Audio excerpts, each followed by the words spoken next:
नमस्कार विद्यार्थी मित्रांनो PSI STI ASOच्या या कोर्समध्ये आपलं सर्वांचं स्वागत. आपण या ठिकाणी PSI STI ASOच्या ज्या मागील प्रश्नपत्रिका आहेत त्या सगळ्या बघतो आहोत, ज्यामध्ये पूर्वपरीक्षा असेल, मुख्य परीक्षा असेल, त्यामधील पेपर 1-2 असेल, या सगळ्या बाबी. या तीनही पदांचा जो संपूर्ण कोर्स आहे आपण तो डेव्हलप केला आहे. त्यामध्ये सगळ्या नोट्स आहेत, सब्जेक्ट वाईज टेस्ट आहेत. एका वर्षाचा हा कोर्स आहे. निश्चित तुम्ही या कोर्सला व्हिजिट करा. खाली डिस्क्रिप्शनमध्ये लिंक तुम्हाला देतोय. तुम्हाला काही अडचणी असेल या व्हॉट्सअप नंबरवर तुम्ही मेसेज करा, तुम्हाला लिंक पाठवण्यात येईल. त्या ठिकाणचे डेमो लेक्चर्स बघा, फ्रीमधील मटेरियल त्या ठिकाणचं आधी रेफर करा आणि नंतर तुम्ही ठरवा या ठिकाणी या कोर्सला जॉईन होण्यासंदर्भात. चला आजच्या विषयाकडे वळूया. या ठिकाणी आपल्या समोर आहे सहाय्यक मुख्य परीक्षा 2014चा पेपर 2 सामान्य ज्ञान, बुद्धिमापन आणि विषयाचे ज्ञान याच्या संदर्भातले 80 प्रश्न आपल्याला आजच्या लेक्चरमध्ये बघायचे आहेत. ओके, तर आपण त्याला आता सुरुवात करत आहोत.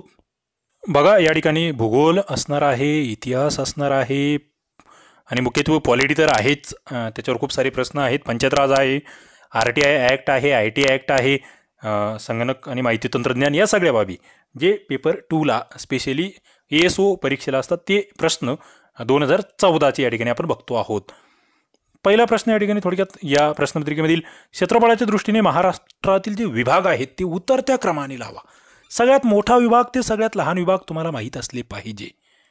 आणि या ठिकाणी तुम्हाला हा प्रश्न विचारलेला होता, मात्र हा कॅन्सल केलेला होता. या ठिकाणी जे ऑप्शन दिलेले होते त्याच्यानुसार मात्र तुम्हाला सर्वात मोठा विभाग कोणता आहे तो माहीत असावा, सगळ्यात लहान माहीत असावा. त्या ठिकाणचे जिल्हे, त्या ठिकाणचे तालुके यावर सुद्धा प्रश्न विचारले गेले आहेत. पुढे 23 नंबरचा प्रश्न, महाराष्ट्राची मृदा व हवामान फळांच्या वाढीसाठी पोषक असल्याने अनेक प्रकारच्या फळांचे उत्पादन केले जाते. ओके, मृदा आणि हवामान फळवाढीसाठी पोषक. सिंधुदुर्ग जिल्ह्यामध्ये सर्वात जास्त जागेत फळाचे उत्पादन घेतले जाते. महाराष्ट्रात भारताच्या एकूण केळी उत्पादनाचे 20% उत्पादन होते आणि लातूरमध्ये द्राक्षाचे उत्पादन होत नाही. 23 नंबरचा प्रश्न. आणि इथे जर बघितलं तुम्ही तिसरं चूक होतं, मात्र सिंधुदुर्ग फळाचे उत्पादन आहे आणि भारताच्या एकूण केळी उत्पादनाचे 20% महाराष्ट्रात आहे. ए आणि बी बरोबर. ओके, पुढे जातोय मी. 24 नंबरचा प्रश्न, योग्य जोड्या जुळवा. बघा, गोंडवाना श्रेणीचे खडक, विंध्य श्रेणी, आर्कियन श्रेणी आणि धारवाड श्रेणी. खडक श्रेणीवर प्रश्न रिपीट झालेले आहेत, हेही तुम्हाला या ठिकाणी लक्षात ठेवायचं आहे. 24 नंबरचा प्रश्न, उत्तर जर या ठिकाणी बघितलं तुम्ही तर गोंडवाना कुठे आहे? बघा, गोंडवाना म्हटलं की तुम्हाला काय आठवलं पाहिजे? एकच, गडचिरोलीमध्ये गोंडवाना विद्यापीठ बघा, ते लक्षात ठेवा. गडचिरोली, यवतमाळ, गोंडवाना, बस. तुम्हाला 1-2 जरी आले ना मित्रांनो, बघा आता इथे फक्त एक जरी तुम्हाला येत असेल, 1चं 3 म्हटलं, येचं 3 की विषय संपला. विंध्य, चंद्रपूर तुमची जोडी जुळून जाते. आर्कियन त्या ठिकाणी आर्कियन सावंतवाडी आणि वेंगुर्ल्यामध्ये आहे आणि धारवाड म्हटलं की ते भंडारा गोंदियामध्ये आहे. 1 नंबरचं उत्तर. पुढे 25 नंबरचा प्रश्न, राष्ट्रीय सभा काँग्रेस पक्षाने 1938 मध्ये कोणती समिती स्थापन केली? कोणती समिती आहे? काँग्रेसची, 1938ची. 25 नंबरचा प्रश्न. उत्तर जर बघितलं तर उत्तर आहे राष्ट्रीय नियोजन समिती तिला म्हटलं जातं, नॅशनल प्लॅनिंग कमिटी. पुढे महाराष्ट्राच्या नकाशामध्ये या ठिकाणी कोणत्या प्रकारचे खनिजाचे उत्पादन केले जाते? ही जे ठिकाण आहे इथे कोणतं खनिज उत्पादन आहे? 26 नंबरचा प्रश्न. उत्तर जर बघितलं मित्रांनो तर कोल्हापूरचा हा भाग तुम्हाला दिसतो आहे आणि इथे कोल्हापूर म्हटलं की तुम्हाला थोडंसं कोल्हापूर नाही, आपण इकडे आहे थोडंसं, ज्याला सातारा, सांगली वगैरे म्हणू शकतो आपण. मराठवाड्याचा काही भाग इकडे त्या ठिकाणी आहे. आपण चुनखडीचं उत्पादन या ठिकाणी आहे. मराठवाडा आणि पश्चिम महाराष्ट्राचं थोडंसं या ठिकाणचा हा कोपरा आहे. पुढे जातोय आपण 27 नंबरच्या प्रश्नाकडे. भारत छोडो चळवळीमध्ये गुप्त रेडिओ स्टेशन चालविण्याच्या आरोपाखाली कोणाला अटक करण्यात आली होती? गुप्त रेडिओ केंद्र, अंडरग्राऊंड रेडिओ स्टेशन असं त्याला म्हटलं गेलं. 27 नंबरचा प्रश्न. आणि त्या ठिकाणी मग उषा मेहता हे नाव मला वाटतं नक्कीच आपल्याला माहीत असावं आणि विठ्ठलबाई जवेरी, 2 व्यक्ती आहेत, ए आणि बी. 28 खालीलपैकी कोणती जोडी बरोबर नाही? पुणे येथे मुलींची शाळा, फोर्स्टर, पुणे येथे अनाथ बालिकाश्रम, धोंडकेश्वर कर्वे, आर्य महिला समाज, पंडिता रमाबाई, अखिल भारतीय कृषक समाज, पंजाबराव देशमुख. 28 नंबरचा प्रश्न. इथे फक्त पहिलं चुकीचं आहे, 2, 3, 4 बरोबर आहे. 29 सर्वोच्च न्यायालयाच्या खालीलपैकी कोणत्या मुख्य अधिकार कक्ष आहेत? बघा, main jurisdiction of the supreme court. मग त्यामध्ये ओरिजिनल ज्युरिडिक्शन, ॲपिलेट ज्युरिडिक्शन, ॲडवायझरी आणि पुढे पार्डन. 29 नंबरचा प्रश्न. उत्तर जर बघितलं तर या ठिकाणी आहे कोणत्या कक्षा आहेत असं म्हटलेलं आहे. त्याचं उत्तर मूळ अधिकार कक्षा आहे, ज्याच्यात अपिलीय सुद्धा आहे आणि सल्लागारी सुद्धा आहे. मुख्यमध्ये क्षमादान त्या मुख्यमध्ये येत नाही, मेन ज्युरिडिक्शनमध्ये क्षमादान येत नाही, हे लक्षात ठेवावं लागेल. पुढे जातोय 30 नंबरचा प्रश्न. महाराष्ट्रातील मुरळी आणि देवदासी प्रथा नष्ट व्हावी यासाठी कोणी प्रयत्न केले? पाठच असावा असा हा प्रश्न. तोंडपाठ असावा विठ्ठल रामजी शिंदे. जोड्या लावा. बघा, आत्मोद्धार, भारत, सेवक, दलित भारत काय आहेत हे वृत्तपत्रे कोणाचं कोणतं? 31 नंबरचा प्रश्न. थोडा डीपमध्ये विचारला हा प्रश्न आहे, निश्चितपणे तो विचारला जातो MPSCच्या एक्झामला. 31चं उत्तर जर बघितलं या ठिकाणी डायरेक्टली उत्तरावर येतो मी. आत्मोद्धार यशवंत चौधरी, भारत काकासाहेब बर्वे, सेवक MN मेढे आणि दलित भारत धनाजी बिराडे यांचा आहे, हे लक्षात ठेवा. पुढे 32 नंबरचा प्रश्न. खालीलपैकी कोणते मूलभूत कर्तव्य नाही which is not a fundamental duty? खाली म्हटलं होतं संविधानाचे पालन करणे, संविधानातील आदर्श संस्था, राष्ट्रध्वज, राष्ट्रगीताचा आदर करणे. दुसरं देशाचे संरक्षण, देशसेवा. तिसरं संमिश्र संस्कृतीच्या वारशाची मोल जाणून जतन करणे. आणि चौथं पंचायतराजची निर्मिती. मूलभूत कर्तव्य नीट वाचलेले असतील ते 11 कर्तव्य आहेत. कलम 51 भाग 4 तर मला वाटतं हे उत्तर चुकणार नाही. काय चौथं नाही, पंचायतराज नाही, ते पंचायतराज मार्गदर्शक तत्व आहे, कलम 40. ओके, लक्षात ठेवा. पुढे मूलभूत अधिकाराशी संबंधित भाग 3चे वर्णन सर्वात टीकात्मक भाग असं कोणी केलं आहे? 33. आणि उत्तर या ठिकाणी जर बघितलं तुम्ही तर वरीलपैकी एकही नाही. सर्वात टीकात्मक भाग कोण म्हणतंय? मला वाटतं डॉक्टर बाबासाहेब आंबेडकर या ठिकाणी उत्तर असायला पाहिजे होतं. योग्य क्रम लावा. बघा, मूलभूत कर्तव्य ते 11 असे उतरते क्रमाने तुम्हाला माहीत असले पाहिजेत, कारण की हा प्रश्न रिपीट आहे, वारंवार रिपीट आहे. 34 नंबरचा प्रश्न बघितलं या ठिकाणी सगळ्यात आधी राष्ट्रध्वज आणि राष्ट्रगीताचा सन्मान आहे, नंतर सार्वभौमत्वाचे रक्षण आहे, नंतर पर्यावरण संरक्षण आहे आणि नंतर सार्वजनिक संपत्तीचे रक्षण आहे. त्याचं प्राधान्यक्रम आहे.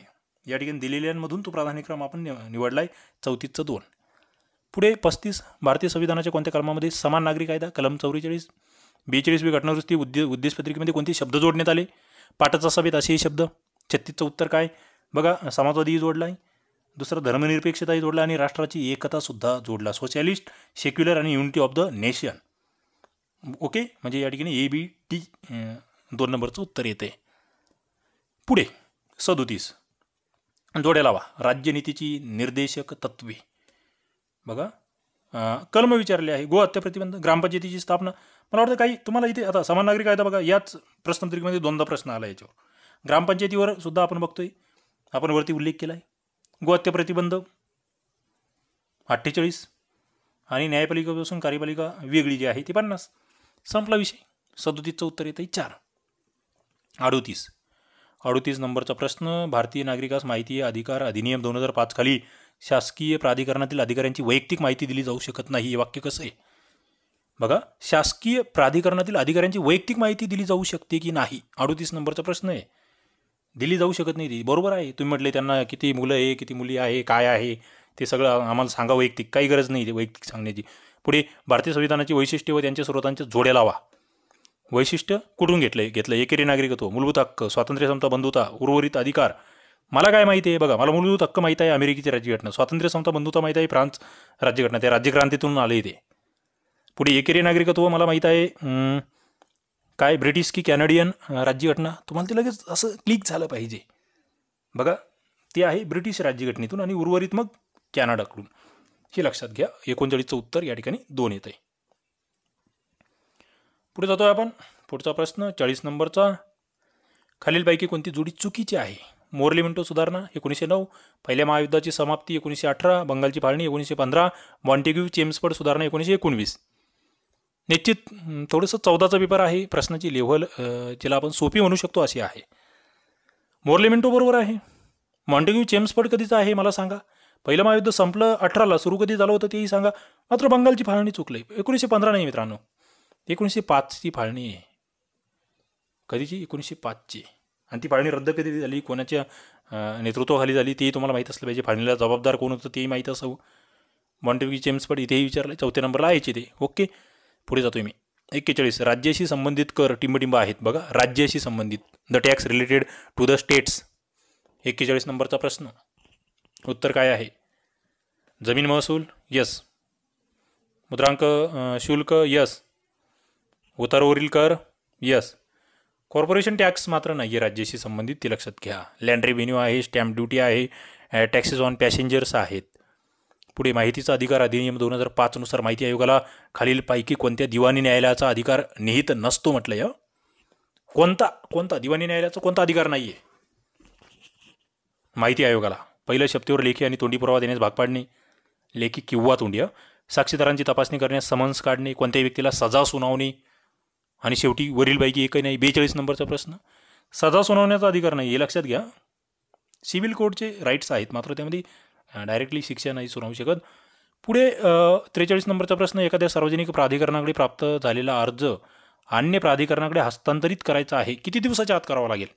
तुमच्याकडे आला आहे, तुमचं म्हणणं आहे आमच्याकडे नाही आहे, याचं उत्तर आमच्या दुसऱ्या, मी ग्रामपंचायतला आहे, ग्रामसेवक, मला पंचायत समितीचं या ठिकाणी माहिती आहे, पंचायत समितीला तुम्हाला वर्ग करावा लागेल. किती दिवसामध्ये?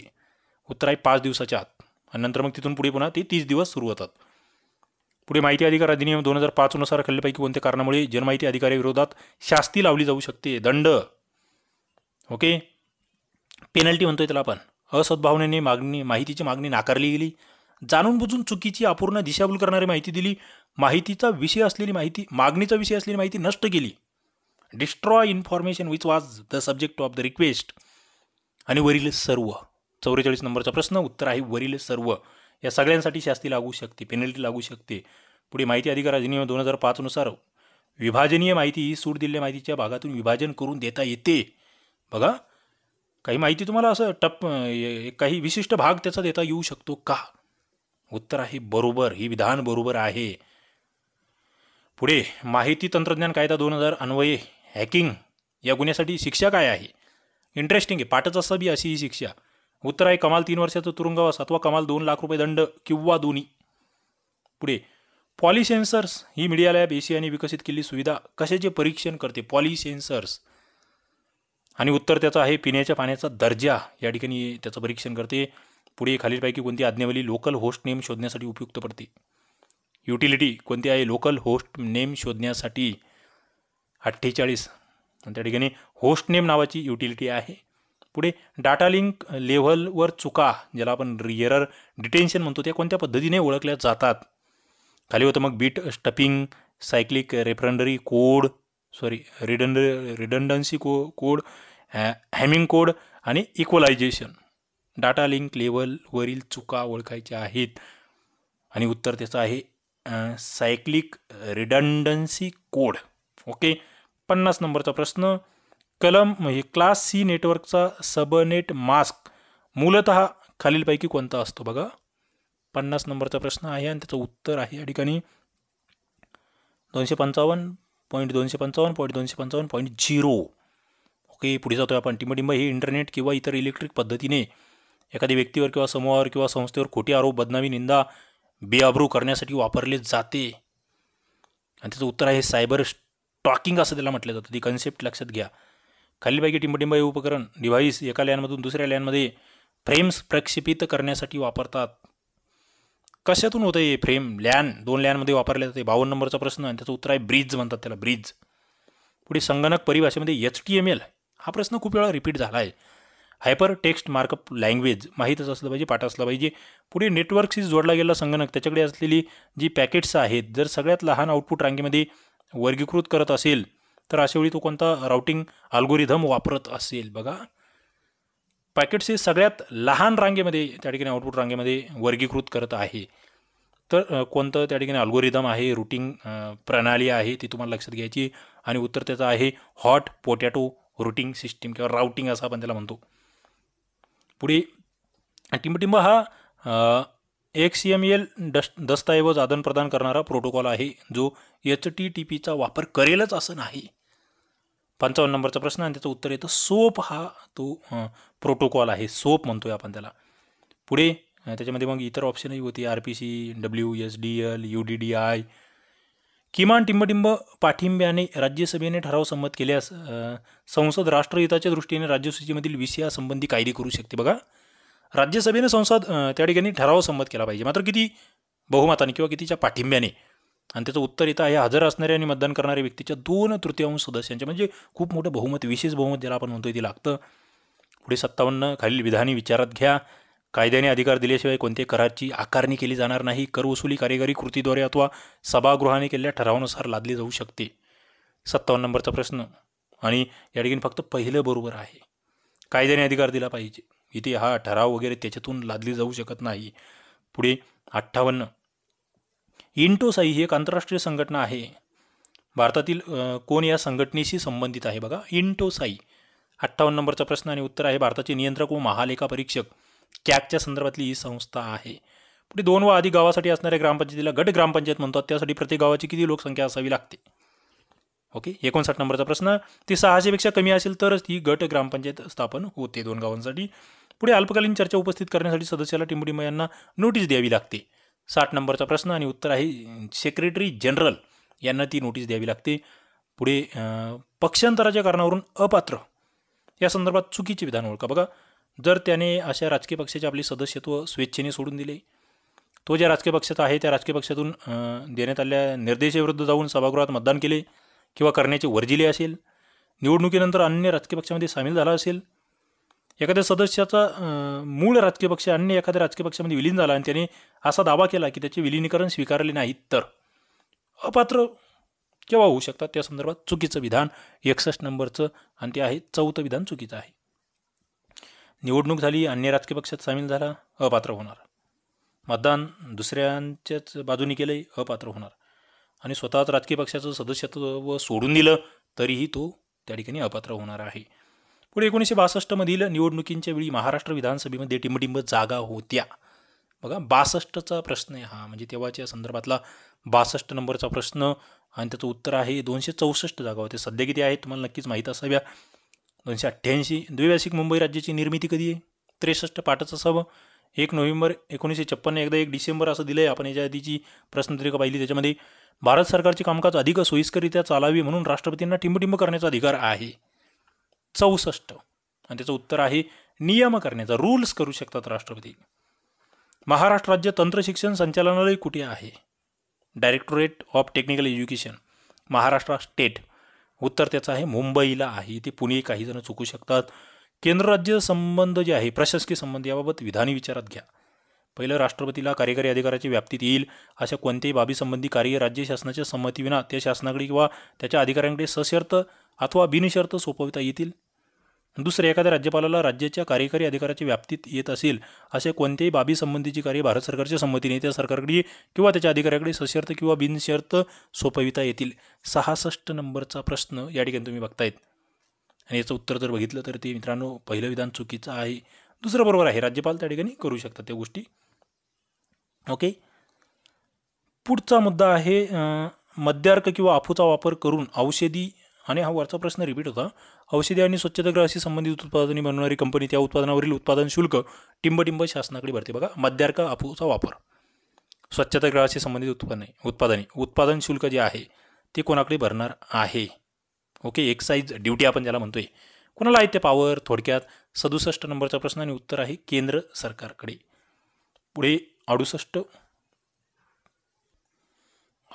नंबरचा प्रश्न, विधानसभा अध्यक्षांबाबत चुकीचे विधान. पहिलं, अध्यक्षपदावरून दूर करण्याचा ठराव विचाराधीन असताना त्यांना सभागृहाचे अध्यक्षी स्थान स्वीकारता येत नाही. त्यांना सभागृहामध्ये उपस्थित राहून कामकाजात भाग घेता येणार. त्यांना अशा ठरावावर अन्य सामान्य सभासदाप्रमाणे फक्त पहिल्या फेरीत मतदान करता येईल. त्यांना अशा ठरावावर समसमान मते विभागणी झाल्यास निर्णायक मत देता येणार नाही. 68 नंबरचा प्रश्न होता, आणि याचं उत्तर जर बघितलं चुकीचं काय? पहिला मुद्दा इथे म्हटलं ना, भाग घेता येणार नाही, हे चुकीचं, कारण त्यांना भाग घेता येतो हे लक्षात घ्या. हां, अध्यक्षस्थान स्वीकारता येणार नाही हा मुद्दा बरोबर आहे. पहिल्या फेरीत मतदान करता येईल हेही बरोबर आहे. निर्णायक मत देता येणार नाही हेही बरोबर आहे. ओके, 69 खालील विधाने विचारात घ्या. संसदेला कायद्याद्वारे आंतरराज्यीय नदीच्या पाण्याचा वापर, वाटप किंवा त्यावरील नियंत्रण याबाबतच्या कोणत्याही तंट्याच्या निर्णयाकरता तरतूद करता येईल. संसदेला अशा कोणत्याही तंट्याच्या बाबतीत सर्वोच्च न्यायालयाला किंवा अन्य कोणत्या न्यायालयाला अधिकारिता वापरता येणार नाही अशी तरतूद संसदेला कायद्याद्वारे करता येईल. पाणी तंटा अधिनियमानुसार केंद्र शासनाला अशा कोणत्याही तंट्याच्या निर्णयाकरिता लवादा स्थापण्याचा अधिकार आहे. 69 नंबरचा प्रश्न, आणि असत्य काय तर कोणतेही असत्य नाही, म्हणजे सगळेच विधानं बरोबर आहेत. संसदेला पॉवर आहेत आंतरराज्यीय नदी पाण्याच्या तंट्यासंदर्भातले निर्णय घेण्याचे, आणि ते सर्वोच्च न्यायालयाला अधिकार तर वापरता येणार नाही असंही त्या ठिकाणी संसद कायदा करू शकते. लवादाई त्या ठिकाणी स्थापन करू शकतं केंद्र सरकार, त्यांना ते अधिकार आहे, ते लक्षात घ्या. पुढे 70 नंबरचा प्रश्न, खालीलपैकी कोणत्या संघटनेने संयुक्त राष्ट्र चळवळीमध्ये सर्वाधिक सक्रिय सहभाग घेतला होता? बघा, संयुक्त महाराष्ट्र सभा, संयुक्त महाराष्ट्र परिषद, संयुक्त महाराष्ट्र समिती, महाराष्ट्रवादी काँग्रेस पक्ष. 70 नंबरचा प्रश्न आणि उत्तर आहे संयुक्त महाराष्ट्र समिती. सर्वोच्च न्यायालयासंबंधी खालीलपैकी कोणते विधान बरोबर आहे? सर्वोच्च न्यायालयाची मूळ अधिकारिता अमर्याद आहे. एक राज्य आणि दुसऱ्या राज्यांतील वाद फक्त सर्वोच्च न्यायालयात हाताळता येतो. सर्वोच्च न्यायालयाने अन्य न्यायालयांनी दिलेले निर्णय अथवा आदेश याबाबतचे अपील दाखल करून घेतलेच पाहिजे.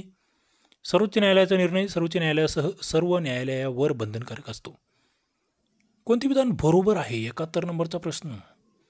आणि बरोबर फक्त या ठिकाणी जर बघितलं तुम्ही तर 2 आहे. काय? 2 आहे. कारण की मूळ अधिकारिता अमर्याद नाही आहे, त्याला एक विशिष्ट मर्यादा आहे. ओके, काही बाबतीतच मूळ अधिकार आहेत, पुढे दाखल करून घेतलेच पाहिजे, हे काही असं अनिवार्य नाही आहे. आणि चौथा मुद्दा जो होता तो की सर्वोच्च न्यायालयासह सर्वांवर बंधनकारक येते, हे बरोबर होतं. मात्र सर्वोच्च न्यायालयावर बंधनकारक आहे असं अजिबात नाही, ते पुन्हा पुनर्विचार करू शकतात. म्हणून ही विधानही चूक होतं. प्रश्न नीट वाचावा लागेल. मी स्पीडमध्ये वाचतोय, मात्र माझं डोकं ठिकाणावर आहे. तुमचा जेवढा अभ्यास होईल, जितकं जास्त तुम्ही त्या ठिकाणी अभ्यास कराल तेवढं तुमच्या लक्षात येईल की अरे हे कसं चुकतंय.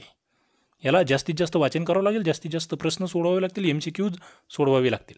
लोकसभा विसर्जित झाल्याचे परिणाम, तिच्यापुढे अथवा तिच्या समित्यांपुढे प्रलंबित असलेले सर्व कामकाज रद्द होते. लोकसभेतील सर्व प्रलंबित विधेयके जरी त्यांची निर्मिती त्याच गृहात झाली असेल अथवा राज्यसभेकडून आलेली असतील तरीही ती रद्द होतात. लोकसभेने मंजूर केलेली विधेयकं परंतु राज्यसभेत प्रलंबित आहे तेही रद्द होतात. दोन्ही गृहांनी मंजूर केलेले विधेयक राष्ट्रपतीकडे मान्यतेसाठी पाठवले आहे तर तेही रद्द होतात. बघा, लोकसभा विसर्जित झाली आहे. डिझॉल्युशन असं त्याला म्हटलं जातं, इफेक्ट्स ऑफ डिझॉल्युशन ऑफ लोकसभा. तेव्हा काय घडू शकतं? 72 नंबरचा हा प्रश्न आहे आणि याचं उत्तर जर बघितलं, पहिलं बरोबर आहे, समित्यांपुढचे कामकाज रद्द होते. दुसरं, लोकसभेतील सर्व प्रलंबित विधेयकं ती राज्यसभेतील असेल किंवा ते गृहातील, ती दोनही रद्द होणार आहेत. तिसरं, लोकसभेने मंजूर केलं आहे, राज्यसभेत प्रलंबित आहेत, तेही रद्द होणार आहे. फक्त जे राष्ट्रपतीकडे पाठवले का ते नाही रद्द होत, कारण की दोन्ही सभागृहाची ऑलरेडी मान्यता भेटलेली आहे. म्हणून या ठिकाणी ABC हे उत्तर बरोबर आहे. पुढे 73 नंबरचा प्रश्न, खालीलपैकी कोणते विधान बरोबर नाही? संसद घटनादुरुस्तीच्या पद्धतीमध्ये बदल करू शकते. संसद मूलभूत हक्कात बदल करू शकते. घटनादुरुस्तीचा पुढाकार केवळ लोकसभेलाच घेता येऊ शकतो. भारतात अशी प्रथा आहे की मंत्रिमंडळाच्या राजीनाम्याबरोबर महान्यायवादी देखील राजीनामा देतात. 73चं उत्तर काय? काय बरोबर नाही? संसद घटनादुरुस्तीच्या पद्धतीतही बदल करू शकते, बरोबर आहे. मूलभूत हक्कात बदल करू शकते, यस, बदल करू शकते. आणि हा पुढाकार फक्त लोकसभाच घेऊ शकते का घटनादुरुस्तीचा? तर ते मात्र चुकीचं आहे, ते बरोबर नाही आहे. 73चं उत्तर 3. आणि अशी प्रथा आहे की मंत्रिमंडळाने राजीनामा दिला तर महान्यायवादी सुद्धा राजीनामा देईल. मुद्दे लक्षात घ्या. 73चं 3. पुढे, भूसंसाधन खाते भारत सरकारच्या टिंबटिंबाचा भाग आहे. भूसंसाधन, land resources, department of land resources is a part of. 74 नंबरचा प्रश्न आणि उत्तर आहे पंचायती राज मंत्रालय. पुढे, राष्ट्रपती खालीलपैकी कोणत्या क्षेत्रातून राज्यसभेच्या सदस्यांची नियुक्ती करतात? बघा, राज्यसभा सदस्य कुठून नेमले जातात? President nominates members of the Rajya Sabha from the following fields. 75 नंबरचा प्रश्न आहे वाङ्मय, यस. शास्त्र, यस. कला, यस. आणि समाजसेवा सुद्धा. तंत्रज्ञान, नो. समाजशास्त्रे, नो. समाजशास्त्र त्याच्यात येत नाही, हे लक्षात घ्या. ओके, 1 नंबरचं उत्तर इथे आहे. तंत्रज्ञान येत नाही, ते लक्षात घ्या. पुढे जातोय आपण. लोकसभेचा सदस्य प्रतिदिनी तारांकित व अतारांकित अशा दोन्ही प्रकारचे टिंबटिंबापेक्षा जास्त प्रश्न विचारू शकत नाही, मर्यादा घातली आहे. आणि उत्तर आहे 5. दोन्ही मिळून 5 विचारू शकतात ते. खालीलपैकी कोणते विधान चुकीचे आहे? संसदीय समित्या, संसद आणि जनता यामध्ये दुवा म्हणून कार्यरत असतात. संसदीय समित्या शासन आणि जनता यामध्ये दुवा म्हणून कार्यरत असतात. भारतीय राज्यघटनेने संसदीय समित्याबाबत स्पष्ट तरतूद केलेली नाही, परंतु त्यांचा उल्लेख काही अनुच्छेदामध्ये झालेला आहे. 77 नंबरचा प्रश्न बघा, चुकीचं काय? एकही चुकीचं नाही, सगळं बरोबर आहे. समित्या ज्या आहे ना, या संसद आणि जनतेमधील दुव्याचं काम करतात, हे बरोबर आहे. शासन आणि जनतेमध्ये सुद्धा दुवा म्हणून काम करतायत आणि यांची राज्यघटनेत स्पष्ट तरतूद नाही आहे, मात्र काही अनुच्छेदामध्ये त्यांचा उल्लेख आहे, हे लक्षात घ्या. पुढे जातोय आपण. संसदेच्या अधिकाराबाबत जोड्या लावा. कलम दिले आणि अधिकार दिले. 78 नंबरचा प्रश्न आहे. बघा 248 नंबरचं कलम जर बघितलं तुम्ही तर समवर्ती सूची किंवा राज्यसूची यामध्ये नमूद न केलेल्या कोणत्याही बाबीसंबंधी विधिनियमन करणे या ठिकाणी संसदेच्या अधिकारात येतं. पुढे राष्ट्रीय हितासाठी राज्यसूचीतील बाबींसंबंधी विधिनियमन 249 नंबरचं कलम. 250 आणीबाणीची घोषणा जारी असताना राज्यसूचीतील कोणत्याही बाबींसंबंधी विधिनियम करणे. आणि 253 आंतरराष्ट्रीय कराराची अंमलबजावणी करण्यासाठी विधिनियम करणे. 253 आंतरराष्ट्रीय करार नीट लक्षात ठेवा. बघा तुम्हाला या ठिकाणी एखादं जरी येत असेल ना तरी 50% तर तुमचा बरोबर आला, काही वेळेस तर तो 100%ही बरोबर येतो, मात्र आम्हाला वाचन करावं लागेल. पुढे जातो मी. 79 नंबरचा प्रश्न. संसदेच्या दोन्ही सभागृहाची एकूण 45 स्थायी समित्या आहेत, त्यापैकी टिंबडिंब या दोन्ही सभागृहांचे मिळून बनलेल्या संयुक्त स्थायी समित्या आहेत आणि त्याचं उत्तर येतं 24. पुढे 80 लोकसभेचे पहिले उपसभापती कोण? First deputy speaker of Lok Sabha who was? 80 नंबरचा प्रश्न आणि उत्तर आहे अनंत शय्यम अय्यंगार. पुढे खालीलपैकी कोणत्या तरतुदी भारतीय राज्यघटनेच्या सत्ता विभाजनाच्या केंद्र सूचीचा भाग नाहीत? बघा केंद्र सूची, केंद्राची पॉवर नाही या ठिकाणी. राज्य शासनाने चालवलेली लॉटरी, बँक व्यवसाय, वजन व मापे यांची मानके प्रस्थापित करणे, उच्च न्यायालयाचे अधिकार. 81 नंबरचा प्रश्न. या ठिकाणी जर बघितलं मित्रांनो तर तुमच्या लक्षात येईल केंद्र सूचीचा भाग नाहीत. आता इथे राज्य शासनाने चालवलेली लॉटरी एक तर येणारच आहे, ती सरळ आहे. ओके, बँक व्यवसाय सुद्धा याच्यात येतोय, वजन मापे सुद्धा येतात. उच्च न्यायालयाचे अधिकारी जे आहेत ना हे केंद्र सूचीचा भाग नाही, ते लक्षात घ्या. पुढे जातोय मी. म्हणून या ठिकाणी उत्तर येत होतं फक्त डी. 81चं 3 हे उत्तर येत होतं. पुढे केंद्र आणि घटक राज्यांच्या संदर्भातील बहुतांश तरतुदी भारतीय राज्यघटनेच्या कोणत्या भागात आहे? बघा केंद्र राज्य संबंधाच्या तरतुदी. Majority of the provisions regarding central state relations are included in. 82 नंबरचा प्रश्न आणि उत्तर त्याचं आहे 11व्या भागामध्ये या बाबी आहेत. पुढे ग्रामपंचायती संघटित करण्याची तरतूद कोणत्या कलमामध्ये आहे? पाठच असावं. 83चं 40 कलम. अखिल भारतीय स्थानिक स्वराज्य संस्था टिंबटिंबमध्ये स्थापन करण्यात आली. बघा 84 नंबरचा प्रश्न आणि उत्तर आहे 1926. वन लायनर आहे, मात्र वाचलेल्या विद्यार्थ्यांनाच येणार आहेत. पुढे महाराष्ट्र राज्यामध्ये नगर परिषदेची स्थापना करण्यासाठी कोणत्या निकषांचा आधार घेतला जातो? म्युनिसिपल कमिटी एस्टॅब्लिशिंग करायची असेल त्या क्षेत्राची लोकसंख्या 25,000 किंवा त्यापेक्षा जास्त असावी. बिगर कृषी व्यवसाय करणाऱ्यांचे प्रमाण 75%पेक्षा कमी नसावे. दोन्ही नाही. 85चं उत्तर जर बघितलं तर काय येतं आहे? पहिला मुद्दा जर बघितला या ठिकाणी 85चा तुमच्या लक्षात येईल की त्या क्षेत्राची लोकसंख्या ही 25,000 किंवा त्यापेक्षा जास्त असावी. मात्र बिगर कृषी व्यवसायांचे करणाऱ्यांचे प्रमाण जे आहे ते किती टक्क्यापेक्षा कमी नसावे? 75% हे चुकीचं या ठिकाणी आहे. पुढे मुंबई उपनगर जिल्ह्यामध्ये टिंबटिंब खेडी आहेत. मुंबई उपनगर, मुंबई सब अर्बन डिस्ट्रिक्ट, त्या ठिकाणचे विलेजेस तुम्हाला माहीत पाहिजे होते आणि त्याचं उत्तर होतं 87 खेडी म्हटलेलं आहे. पुढे जिल्हा नियोजन आणि विकास मंडळे स्थापन करावेत अशी शिफारस कोणी केली होती? आणि त्याचं उत्तर येतं LN बोंगीरवार समिती. पुढे ई पंचायत हा टिंबटिंब साली मान्य झालेल्या राष्ट्रीय ई गव्हर्नन्स योजनेमधील प्रकल्पांपैकी एक प्रकल्प आहे. ई पंचायत कधीच्या? उत्तर आहे 2006चं राष्ट्रीय ई गव्हर्नन्स योजना. त्याच्या अंतर्गत महाराष्ट्राच्या कोकण विभागामध्ये किती महानगरपालिका आहेत? आता हा थोडासा जुना प्रश्न आहे, सध्याचं उत्तर बदलू शकतं. तेव्हाचं उत्तर होतं 8. सध्या तुम्ही निश्चित कमेंट बॉक्समध्ये सांगू शकतात, त्याबद्दल अधिक माहिती काढू शकतात. पुढे महाराष्ट्र राज्य शासनाने ग्रामीण भागामध्ये स्थानिक सुशासनाचे प्रारूप कसे असावे याबाबत शिफारशी करण्यासाठी कोणती समिती नियुक्त केली होती? महाराष्ट्र सरकारची समिती. आणि त्याचं उत्तर आहे वसंतराव नाईक समिती. बलवंतराय मेहता केंद्राची होती, वसंतराव नाईक कधीची तेही तुम्हाला माहीत असावं. पुढे महानगरपालिकेला खालीलपैकी कोणते अनिवार्य कार्य करणे बंधनकारक आहे? Compulsory functions of municipal corporations असं म्हटलं आहे. पिण्याच्या पाण्याची व्यवस्था, मनोरंजनाची साधनं, दिवाबत्ती, जन्ममृत्यू नोंद, विवाहाची नोंद कंपल्सरी आहेत, अनिवार्य आहेत. 91 नंबरचा प्रश्न आणि त्याचं उत्तर जर बघितलं तर त्यामध्ये पिण्याचं पाणी येतं आहे, मनोरंजनाचा विषय सोडा, दिवाबत्ती येतेच आहे, जन्ममृत्यू येत आहे, विवाह नोंदणी अनिवार्य नाही आहे. मात्र या 3 बाबी ए, सी, डी यामध्ये आहेत. पुढे 92, 1952 पासून पंचायती राज संस्था कार्यरत आहेत, परंतु त्यांना जबाबदार सार्वजनिक संस्थांचा दर्जा प्राप्त झाला नाही. कारण काय? जबाबदार सार्वजनिक संस्था, नियमित निवडणुकांचा अभाव, समाजातील दुर्बल घटकांचे अपुरे प्रतिनिधित्व, अपुरी सत्ता, केंद्र सरकारचे अपुरे नियंत्रण. 92 नंबरचा प्रश्न आहे आणि त्याचं उत्तर जर बघितलं तर निवडणूक जे आहेत नियमित त्याचाही अभाव आहे, समाजातील दुर्बल घटक त्यांचं अपुरं प्रतिनिधित्वही आहे आणि अपुरी सत्तासुद्धा आहे. ओके, हे 3 या ठिकाणी विधानं बरोबर आहेत. पुढे जातोय आपण 93, टिंबटिंब यांनी 1972 साली जिल्हाधिकारी पदाची निर्मिती केली. बघा, कलेक्टर पदाची निर्मिती कोण करता आहे? 93 नंबरचा प्रश्न आणि त्याचं उत्तर जर बघितलं तर ते आहे वॉरन हेस्टिंग्ज. पुढे मामलतदार खालील कोणता महसूल जमा करीत नाही?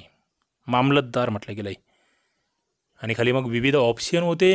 या ठिकाणी बघा, तगाई कर्ज, सिंचन महसूल, इतर खाते, शिल्लक खात्याची येणी आणि खाली म्हटलं आहे वरीलपैकी एक योग्य नाही. उत्तर होते याचं 4, म्हणजे वरील सर्वच त्या ठिकाणी ते जमा करता आहेत. तगाई कर्जे जमा करतायत, तगाई loans, irrigation revenue, defaults in payments of other departments, सगळं मामलेदार म्हणजे थोडक्यात तहसीलदाराचं ते नाव होतं एक जुनं. 95 शहरी विकास कार्यक्रम आणि वर्ष, सुवर्णजयंती, शहरी रोजगार योजना, वाल्मिकी आंबेडकर आवास योजना, पंतप्रधान रोजगार योजना, लोक आवास योजना. 95 नंबरचा प्रश्न उत्तर जर बघितलं बघा, सुवर्णजयंती शहरी रोजगार योजना कधीची आहे? तर ती आहे 1997ची. वाल्मिकी आंबेडकर आवास योजना 2002ची. प्रधानमंत्री रोजगार योजना 1993-94 आणि लोक आवास 1999. माहीत असं आता हे नोट डाऊन करत चालला तुम्ही. सोपे प्रश्न आहे, थोडेसे जुने आहेत. आता 2014चा आपण बघतोय. नक्कीच प्रश्नांची काठिण्य पातळी आता लेटेस्टमध्ये वाढत चालली, पण या प्रश्नांमधून तुम्हाला बरेचसे नवीन प्रश्न तयार करता येतील. संविधानाच्या टिंबटिंब कलमानुसार सर्वोच्च न्यायालयाने जाहीर केलेला कायदा भारताच्या भूप्रदेशाच्या सर्व न्यायालयांना बंधनकारक असेल असं म्हटलं आहे. 96 नंबरचा प्रश्न आणि उत्तर जर बघितलं तर 141 ते कलम आहे. पुढे 2 किंवा अधिक राज्यांसाठी समान उच्च न्यायालय स्थापन करण्याचे अधिकार टिंबटिंबला आहेत. बघा, 2 किंवा अधिक राज्यांसाठी पॉवर कोणाला आहे त्या? तर ते संसदेला पॉवर आहेत. पुढे 98 नंबरचा प्रश्न, जनहित याचिका ही संकल्पना पुढील रोमन लॉ तत्वावर आधारित आहे. कोणत्या तत्वावर? 1 लायनर, पण ही आले पाहिजे तुम्हाला. 98चं उत्तर ॲक्सिओ पॉप्युलारिस, जसंच्या तसं ऑब्जेक्टिव्ह लक्षात राहू द्या.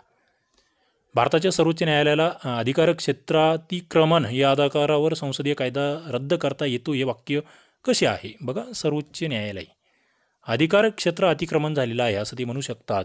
ग्राउंड्स ऑफ अल्ट्रा व्हायरस असं त्याला म्हटलं जातं. 99 नंबरचा प्रश्न आणि उत्तर त्याचा यस, बरोबर. दिवाणी प्रक्रिया संहिते अन्वये लोक अदालतला टिंबटिंबचे अधिकार दिले आहेत. Lok Adalat has been given the powers of under the civil procedure code. कशाचे अधिकार आहे? दिवाणी प्रक्रिया संहितेअंतर्गत लोक अदालतला. 100 नंबरचा प्रश्न आणि त्याचं उत्तर आहे दिवाणी न्यायालयाचे अधिकार आहेत. ओके मित्रांनो, अशा पद्धतीने 80 प्रश्न आपण ESO मेन्स 2014चे बघितले. तुम्हाला निश्चित याच्यातून बरंचसं शिकायला भेटलं असेल तर लाईक करा, आपल्या मित्रांना शेअर करा, चॅनलला सबस्क्राईब करा. आणि PSI ST IASOचा कोर्स निश्चित तुम्ही खाली डिस्क्रिप्शनमध्ये लिंक आहे आपल्या ॲप्लिकेशनची, कोर्सची, तिथे जाऊन बघू शकतात, त्याला व्हिजिट करू शकतात, कोर्सला ॲडमिशन घेऊ शकतात. चला या ठिकाणी आपण थांबूया. धन्यवाद.